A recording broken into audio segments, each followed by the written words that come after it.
It is such a good morning.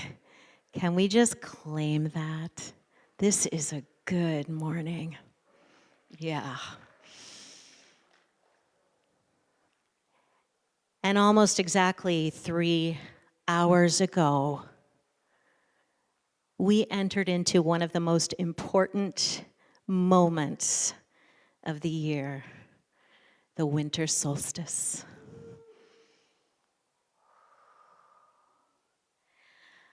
For me, it's one of my favorite days of the year because it teaches so much. There is so much for us in this longest night where we experience the dark for the longest time we will all year before the light returns the following day. And you know what's so great about that? That we know over time is that the light always returns.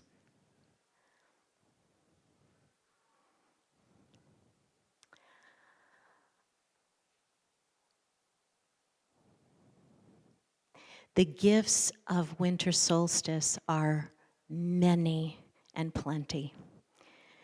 More than I could ever touch on in a talk. The gift of renewal, of entering into that cosmic womb of darkness, where there are so many possibilities for us, so much potential in that space. You don't have to raise your hand when I ask this question. It's just a question for you. Are you afraid of the dark?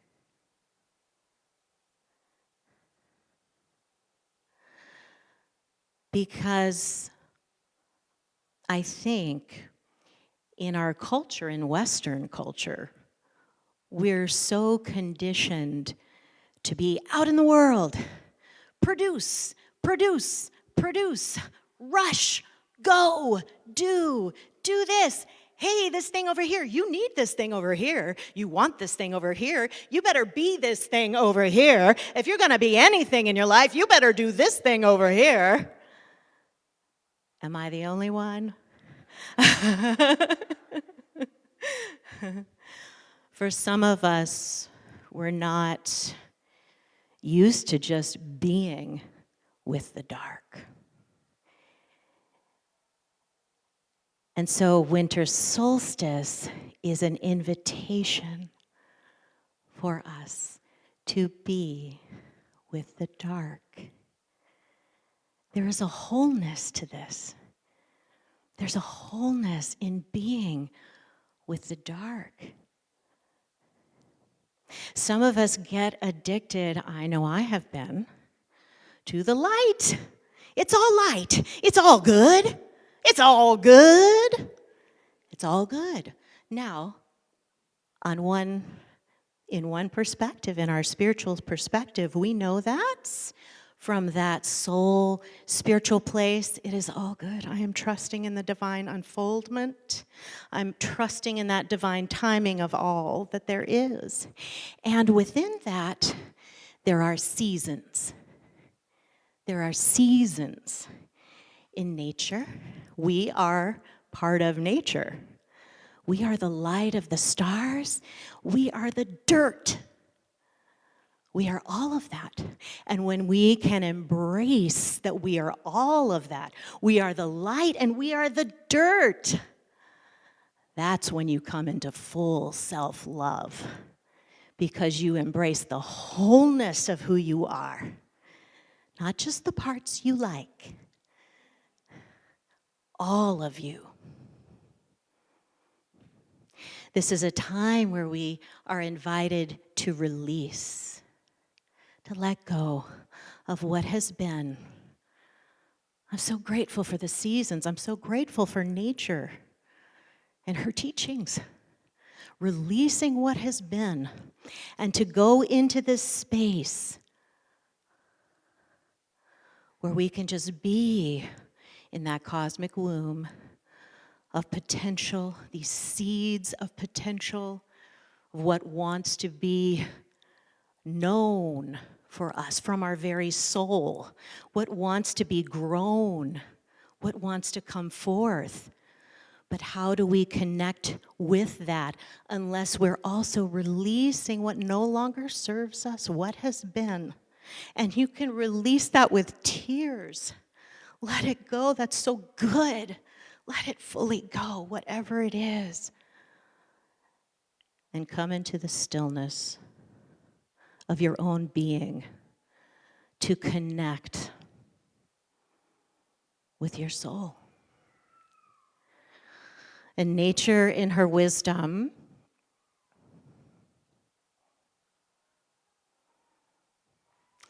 the earth never hurries the light. The fields never panic in the dark.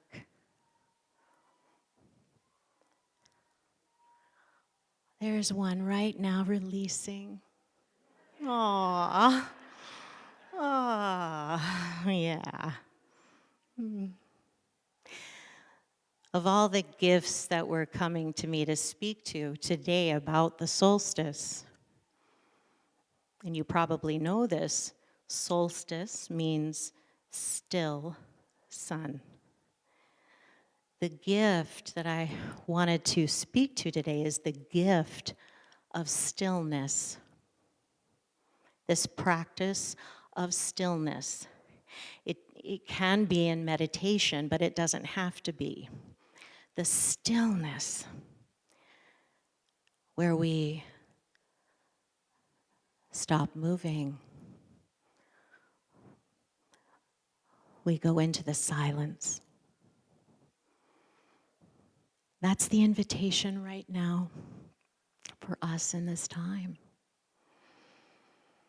I notice for me that when I go into the stillness, and it took a while to get here, by the way, because when I was first going into the stillness for myself, at first I didn't feel anything. It was just like I was completely disconnected from myself. And then some scary stuff started to come in. You know, just like, oh, wow, that's there. Ooh. Just being with, in love. But what I noticed is that the more I sat in stillness with myself, the more spaciousness opened up in myself. So at the beginning of this year, some of you may remember this, Cliff gave a talk and he shared an affirmation that I had. And I've kind of been speaking to that throughout the year. But it was an affirmation that came out of visioning. And visioning at the beginning of the year is a self-love, self-care practice that I do for myself each year. And the way I received that vision came into this, I wrote this affirmation. I am a spacious, soulful, sovereign supernova. I liked it and I was like, ooh, that's scary. What? And then I went into the stillness. I was actually called to be deeply still in November. Still like for hours. And I did that. And right at the very end of it, what happened for me was I saw those words, spacious, soulful, sovereign, supernova, and they were like floating and kind of swaying like this. And then I saw some plus signs and I saw an equal sign. And they were all like whirling around. And then they landed like this. And what was spacious plus soulful plus sovereign equals supernova.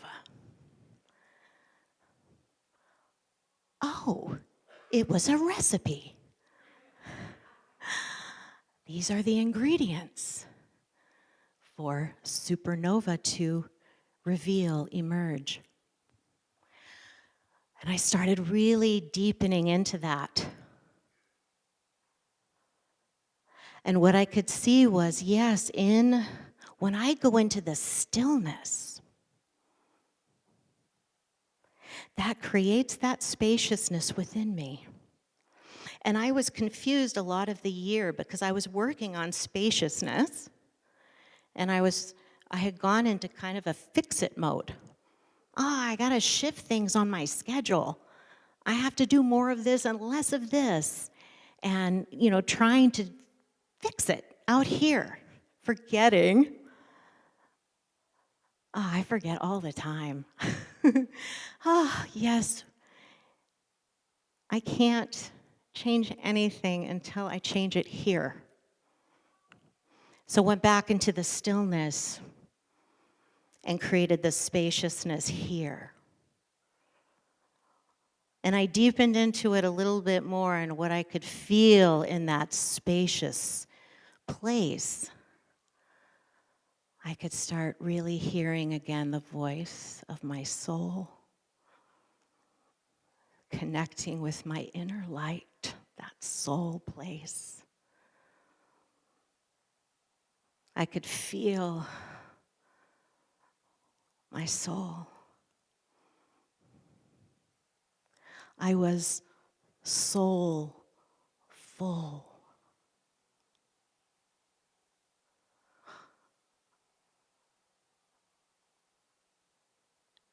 And what that then allowed me to do,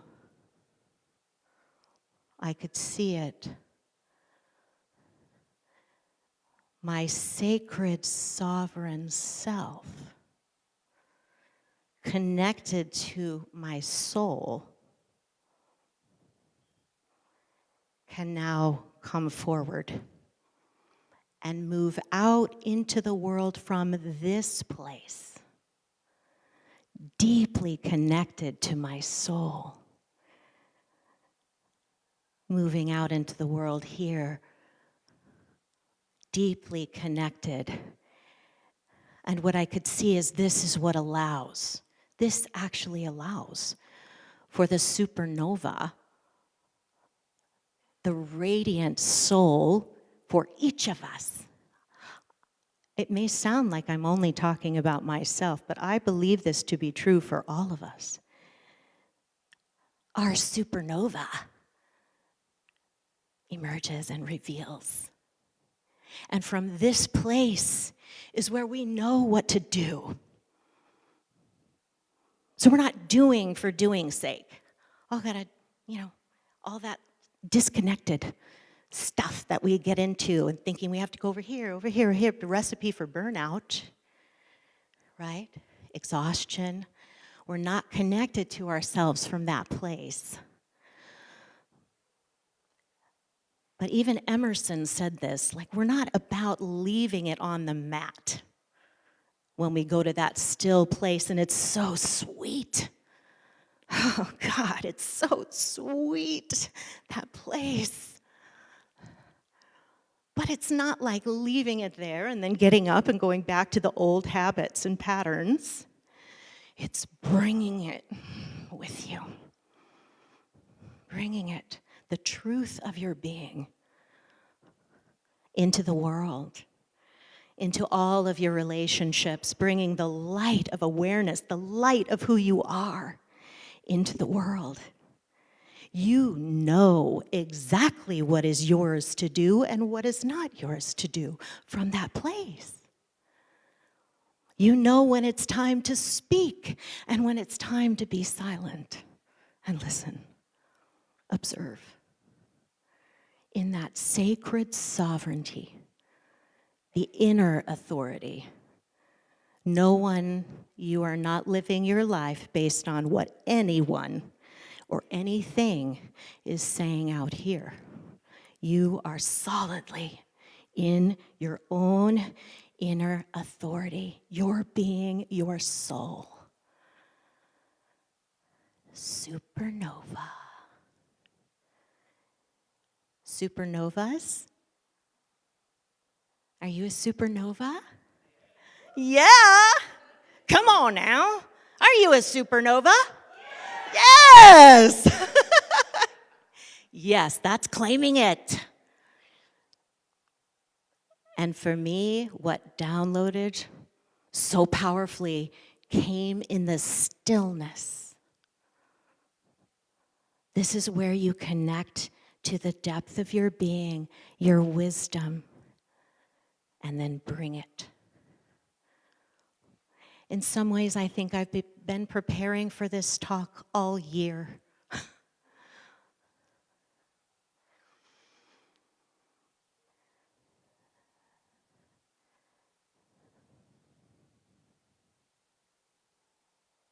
I heard Richard Rohr. He was speaking to the power of stillness. But you know, I want to say the gifts of stillness rather than power. I want to say the gifts because it's a receptive place. We're in receptivity. We're receiving from the stillness. And we're connected to our breath, first and foremost. And when it comes down to it, breath is it, isn't it? And so Richard Rohr was speaking to the breath. And he said he learned from a Jewish rabbi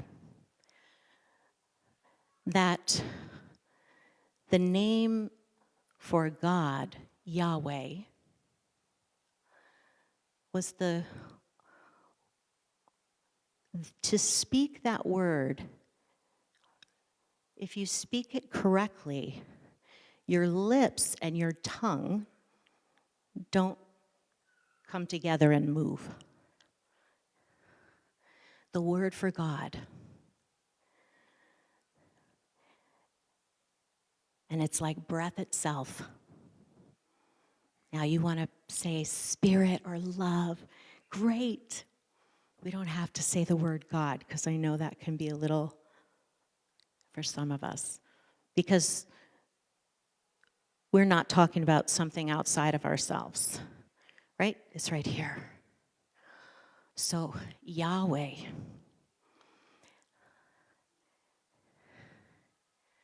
Yahweh.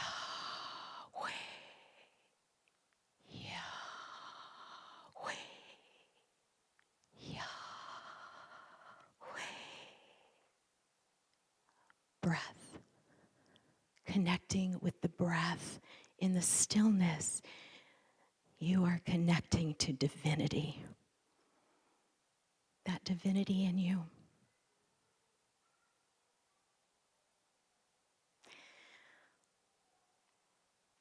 In the Hebrew Bible, in Psalms, there's the saying, "Be still and know that I am God."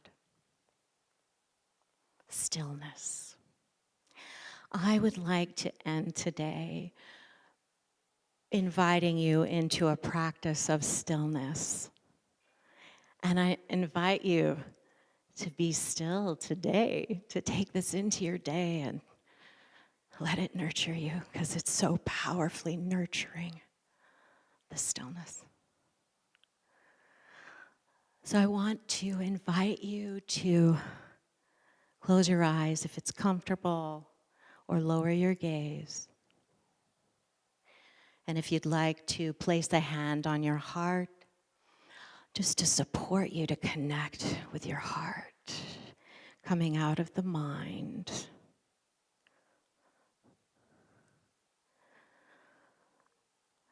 Connecting with your breath.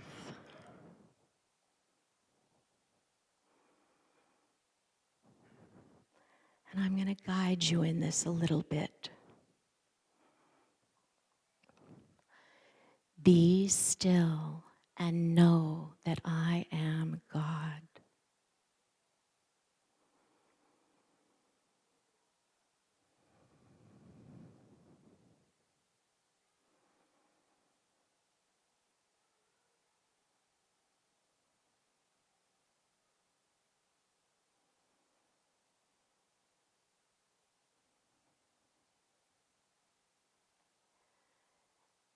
Be still and know that I am.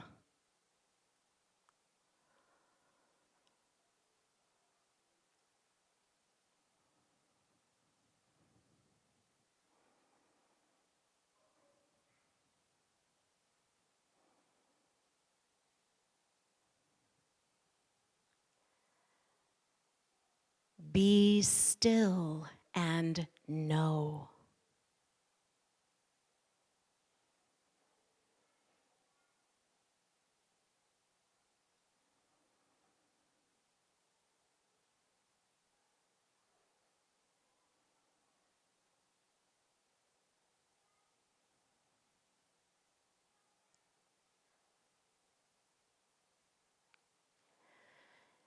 Be still.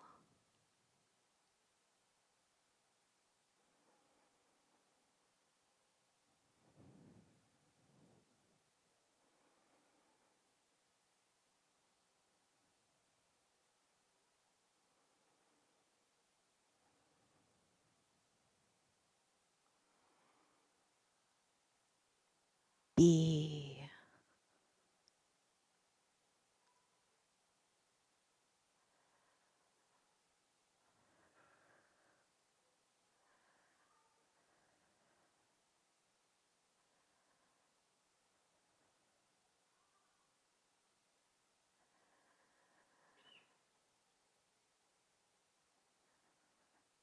And when you're ready, you can gently open your eyes and come back.